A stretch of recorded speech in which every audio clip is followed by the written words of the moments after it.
How's it going, YouTube? Welcome back to another Divine Relic review. With every single set, we do a Divine Relic review. We used to do a review of every single card. But today we're just doing Divine Relics. And what we do is we rate the old ones, how they seem like they'll be for this coming meta, how they performed in the past, and then, of course, rating the new card, Art of War. If you don't know what Divine Relic is, that's what it is. But yeah, let's start with the first one, set 1, Dawn of Ashes, GCR. Your rating? 5 out of 5. Still 5 out of 5. Still a good card. Yep. That's it. That's the whole conversation. So next set, basically, is there anything else you want to say? No.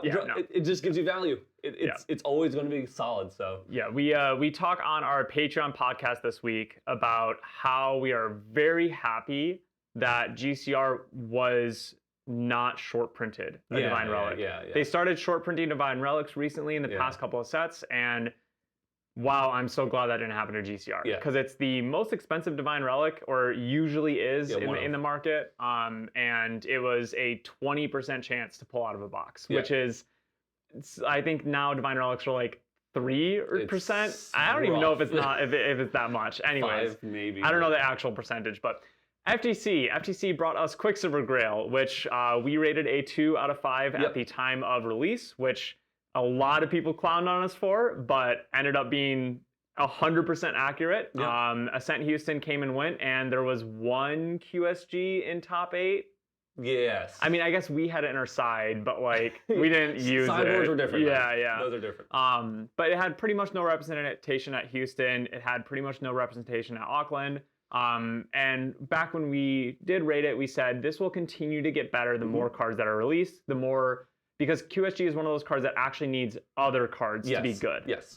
It by itself is nothing, right? And so, I think it's been continuously getting a little bit better and better each set. I think if I were to rate it now, I actually would give it a 4 out of 5. Yeah, 100%. I'm on the exact same page as a 4 out of 5. I think it's starting to see enough meta play, enough versatility, enough card pool. We just got a brand new set of. There's definitely a couple of cards in this set. I don't want to spoil too many strategies, but there's a couple cards that when you put it underneath QSG this set, things get wild real fast. So it's a very solid card, really good utility. A lot of good ways to mess with your opponent and make them think harder in a tournament. There are more decks now that I snap put in GCR, and then during testing I'm like, man, I really think QSG could go in this deck. And that's becoming a more and more common theme. I think that QSG could hit that 5 out of 5 rating potentially this set, once we see how this set actually works a little bit better, or by next set at the latest, I think. So that card is just getting better and better. And then our third set, ALC. I'm sorry, Dan. Good old Temporal Spectrometer. Your rating? 1 out of 5. It's just, especially with the new Divine Relic that we're about to talk about. It's rough. It hasn't seen any meta play, and I think that's for a reason. It's just too easy. If it ever becomes meta, it's too easy to get rid of it, or people to play around it, or destroy it, do whatever they need to get to remove it from the board, and that just hurts you so much because you lost materialization, and then you don't have any kind of way. Like you didn't get to draw a card of GCR. You didn't get any kind of value out of it. So it's unfortunately still 1 out of 5. I don't know when we'll see a difference in the future. I'd be curious on how they would print stuff, other than it has time counters, right, or something like that. It has some kind of counter. So if they print something that puts more on it, or puts something on an item that it gains a time counter or something like that, then there could be potential. But right now, there's no cards like that. So. One of the hardest things with it is that it gets the most value when you're trying to get to a level 2 or level 3. And that's usually when you're just dungeon guiding. And there have been counters to Dungeon Guide printed, Stifling Trap and Academy Guide, Heavenly Guide. But Dungeon Guide has shown that it is going to just prevail time and time again. And so it's just hard. Our next Divine Relic, talking about it's just hard Divine Relics, Mercurial Heart. We gave this one a pretty diverse rating when it came out. Yeah. I think I rated it really low. I think Terry rated it kind of high, and I think you were kind of in the middle. I don't even know if I was on for that one. Oh, okay. Well, we definitely just, one of the biggest things was we were making it right at the set release, and we weren't sure how impactful automatons would be. Yep. They ended up being moderately impactful. It did win an Ascent. Wind automatons won Ascent Taipei, but Mercurial Heart, not really. Wasn't a part of it. Yeah.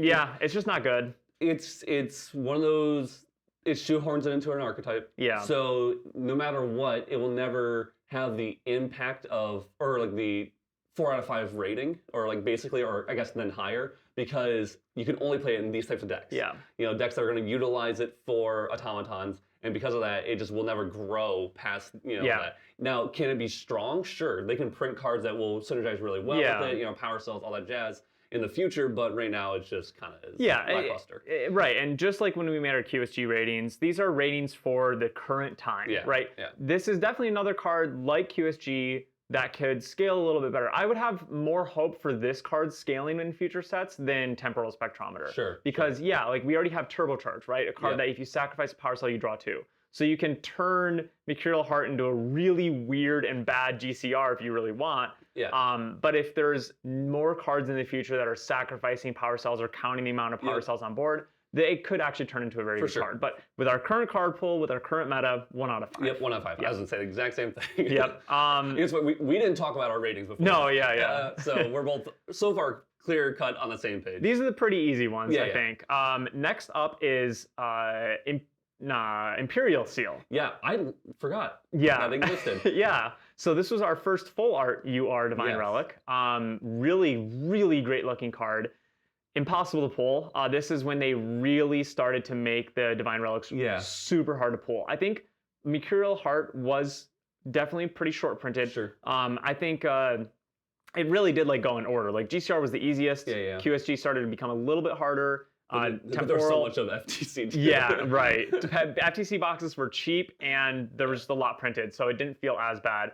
Temporal Spectrometer, probably just as hard as Mercurial Heart to pull, but it was so irrelevant that I don't think anyone really noticed. Yep. But then once we started hitting Imperial Seal and Art of War, once they became full art, they got real hard to pull. Yeah. And anyways, though, we're talking about how good the card is. Yeah. So there was a lot of hype around this card when it first came out. We were very hyped for it. Yeah, we rated 5 out of 5, I believe. Yeah. For how it changes. For how it was changing.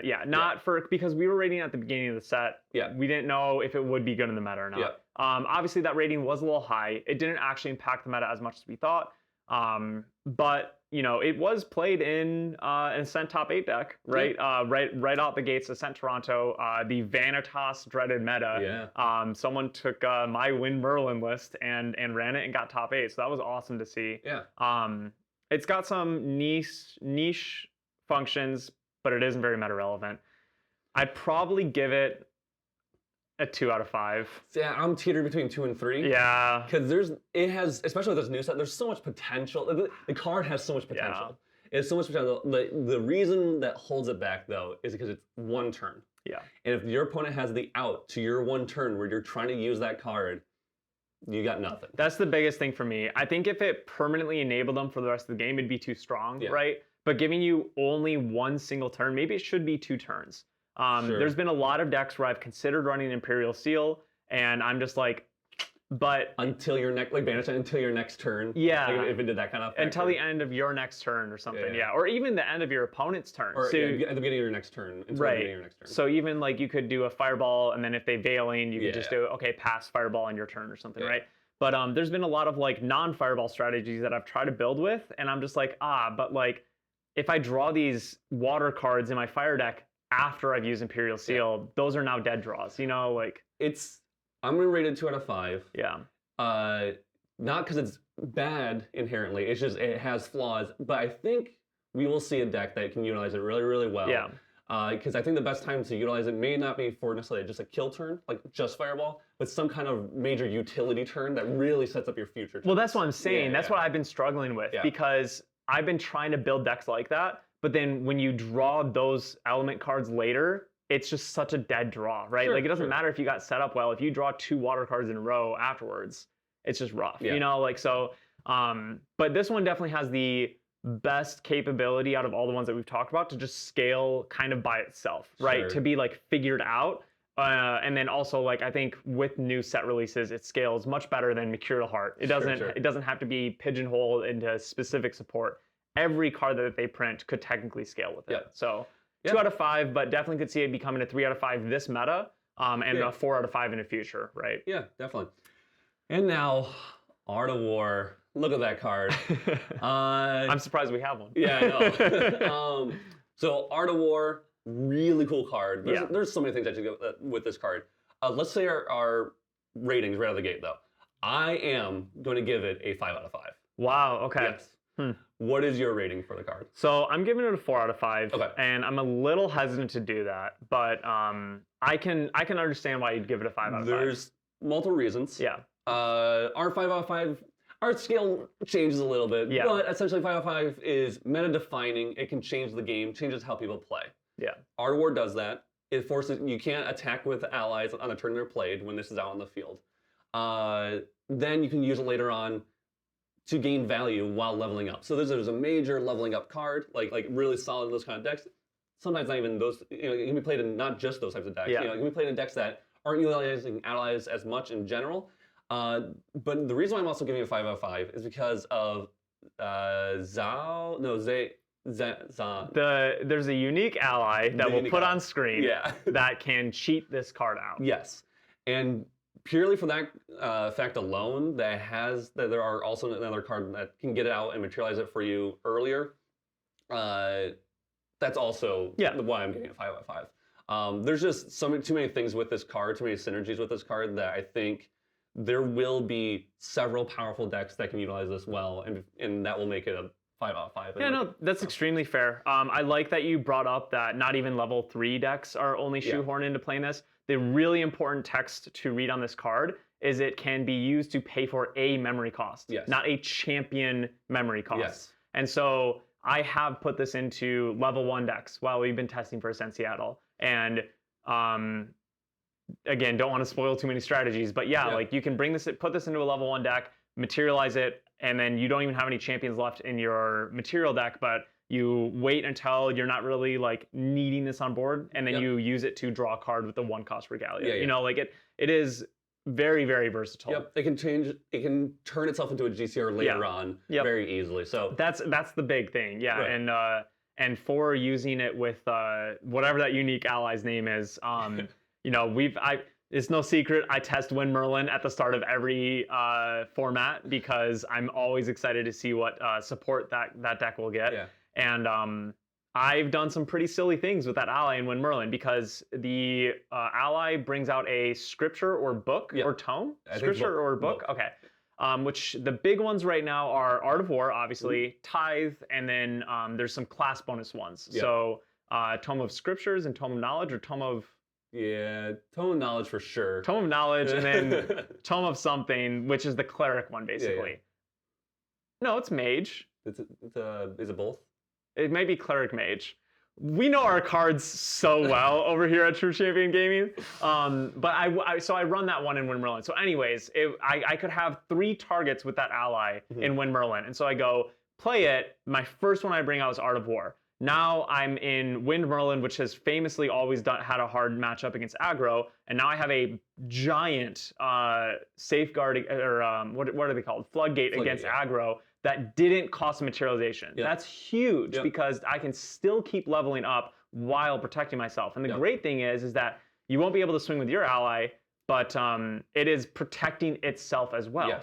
Because now they're going to have a harder time killing it off. So if you're in Win Merlin that runs a lot of suppression effects, now you can be ventusing it, displacing it, whatever, and you can bring out these more regalias, which in Win Merlin, now you hit level 3 and you have 4 regalias on board. Guess what? Pendragon's and you Pendragon them all the way, or you use Art of War, like we said, like a GCR to pay for that 1-cost Tithe that is now going to draw you a card when it brings us out and stuff. So it's definitely it's already felt very flexible to me from these control level 3 decks like Win Merlin to a level 1 deck that uses it as a floodgate / GCR. You know, and so definitely a very interesting card. You're probably right with a 5 out of 5. I'm just giving it a 4 out of 5, and I think that's mainly because we rated Imperial Seal too high. And so I'm scared of just being like, oh, it's a flashy new Divine Relic. But I'm all in. This is definitely testing better than Imperial Seal did. Yes. I will say, we have actually genuinely been putting this card into decks and liking it way more than what happened with Imperial Seal. Yeah. Imperial Seal was just a flashy card. It was a cool card. You know, it's Prismatic Sanctuary, but for a Mercurial deck for 1 turn, and that feels good. Yep. So. But this is the first Divine Relic that can be cheated into play, and that is massive. Yep. Yeah. For sure. Yeah. It is very, very big that it can be cheated into play. So. Yeah.